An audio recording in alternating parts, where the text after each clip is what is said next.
Aussi, quand la lutte fut finie et que le directoire triomphant se plut à déclarer tout haut qu'il devait toute son existence à Napoléon et conserva néanmoins dans le cœur quelques sentiments vagues que Napoléon n'avait embrassé son parti que dans l'espoir de le voir culbuter et de se mettre à sa place.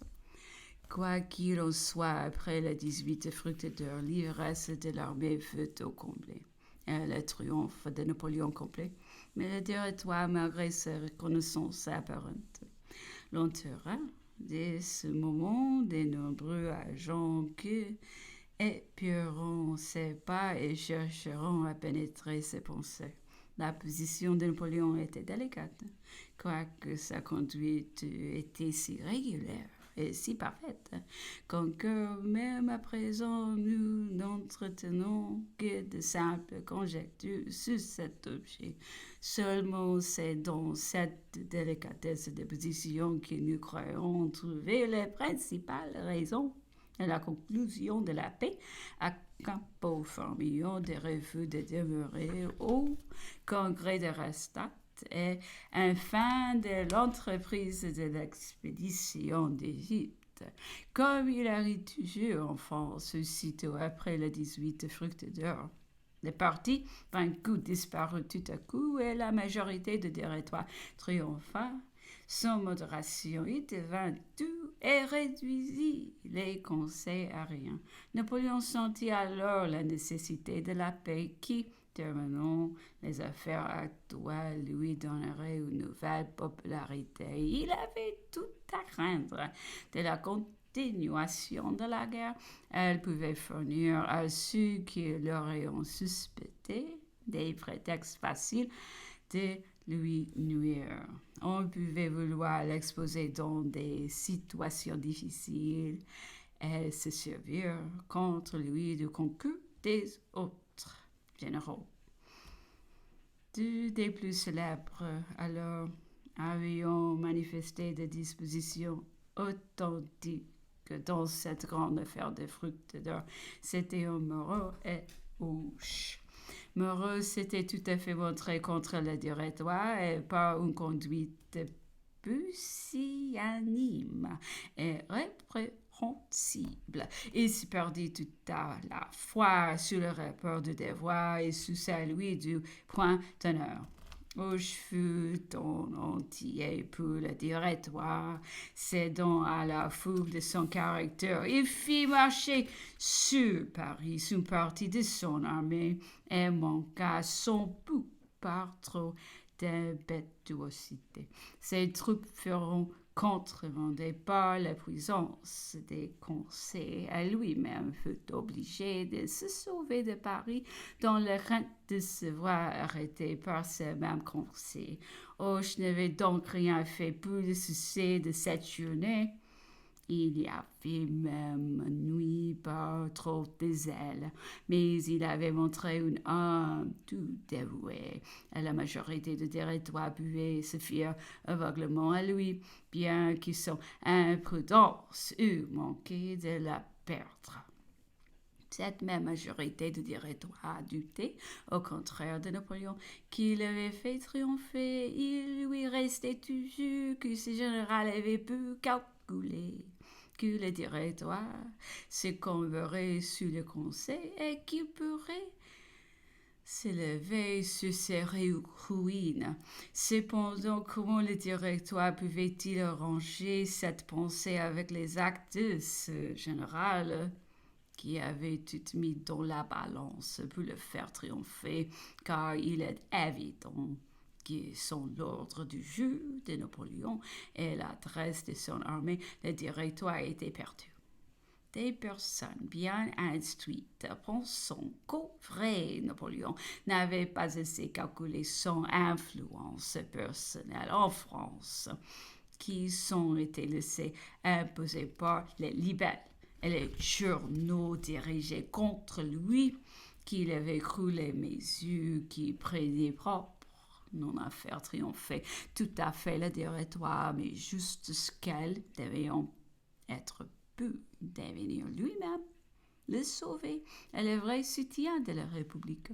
Ces personnes ajoutant que lorsque les officiers que Napoléon avait à Paris et toute la correspondance de la France lui eut appris que sa proclamation avait du soir au matin changé tout à fait l'esprit de l'intérieur, alors seulement il s'aperçut qu'il avait trop fait.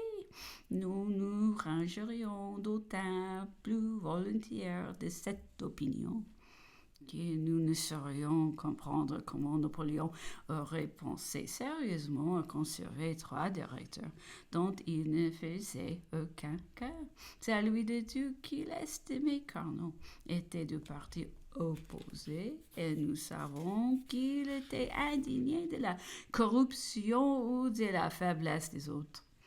Et nommé Boto, agent intime des barrages, fut expédié auprès de Napoléon avec la mission secrète de le pénétrer et de savoir pourquoi il n'avait pas envoyé les 3 millions dont le territoire avait eu tant de besoins. Boto joignit le général français à Passeriano. Il intrigua beaucoup dans les alentours de Napoléon, mais il trouva chacun très chaud pour le parti qui avait triomphé. Et ayant quelques intérêts à traiter par lui-même, il finit par avouer dans quelques conversations intimes le secret de sa mission. Les soupçons vagues du directoire. Il avait été facilement détrompé par la simplicité de l'entourage du général, la franchise de Napoléon, et surtout par l'élan de toute l'armée, et celui de l'Italie entière en sa faveur. Mais le directoire eut raison. Il n'eût pas été difficile au milieu de cette atmosphère, avec des prévenances et quelques conversations naïves et simples, dotées à Boto jusqu'au plus petit ouvrage. Aussi écrivait-il à Paris que les craintes conçues n'étaient que de véritables chimères, bien moins dangereuses que le mauvais esprit des gens qui voulaient les faire croire. Mais les 3 millions, lui disait-on, d'où peut venir ce refus? Napoléon avait prouvé que l'ordre envoyé par le directoire était mystérieux, irrégulier et qu'environné de fripons tels F et autres qui avaient déjà volé des trésors. Il avait dû assurer prudemment de la vérité qu'il avait aussitôt expédié à Paris son aide de confiance à Lavalette, et qu'aussitôt que Lavalette lui eut demandé le véritable état des choses, les 3 millions partirent lorsque la journée se trouva décidée. Lundi 10. Aujourd'hui, la suite de la conversation conduit l'empereur à dire que rien n'était dangereux et perfide comme les conversations officielles avec les agents diplomatiques anglais. Les ministères anglais, disait-il, ne présentant jamais une affaire comme de leur nation à une autre nation, mais bien comme d'eux-mêmes à leur propre nation. Il s'important peu de ce qu'on dit ou disons leurs adversaires, y présentant hardiment ce qu'ont dit leurs agents diplomatiques ou ce qu'ils leur font dire, se retranchant sur ce que ces agents ayant un caractère public étant notariés doivent avoir titre de foi dans leur rapport. C'est ainsi, observait-il, que les ministres anglais avaient dans le temps publié une longue conversation avec moi, Napoléon, sous le nom de Lord Wentworth, laquelle était entièrement fausse. Cet ambassadeur avait suscité une audience du premier consul et des communications personnelles. Le premier consul, qui lui-même aimait à traiter directement les affaires, s'y prêta volontiers. Mais ce fut pour moi, disait l'empereur, une leçon qui changea ma méthode plus jamais. À compter de cet instant, je ne traitais plus officiellement d'affaires politiques que par l'intermédiaire de mon ministre des Relations extérieures. Celui-là du loin pouvait donner une démenti authentique et formelle. Le souverain ne le pouvait pas. Il est entièrement faux, continuait l'empereur, que notre entrevue personnelle et rien qui sortit des bienséances accoutumées. Lord Whitworth lui-même, au sortir de la conférence, se trouva avec d'autres ambassadeurs. Leur dit en avoir été très satisfait et qu'il ne doutait pas que toutes nos affaires nous se terminassent à bien. Auquel ne fut pas l'étonnement de ces mêmes ambassadeurs de lire à quelque temps de là dans les papiers anglais le rapport de Lord Whitworth dans lequel il m'accusait de m'être livré à des comportements extrêmes et inconvénients. Nous avions alors des amis chauds parmi ces ambassadeurs et quelques-uns feront jusqu'à témoigner leur surprise au diplomate anglais en lui rappelant que cela ressemblait peu à ce qu'il leur avait dit au sortir de la conférence même.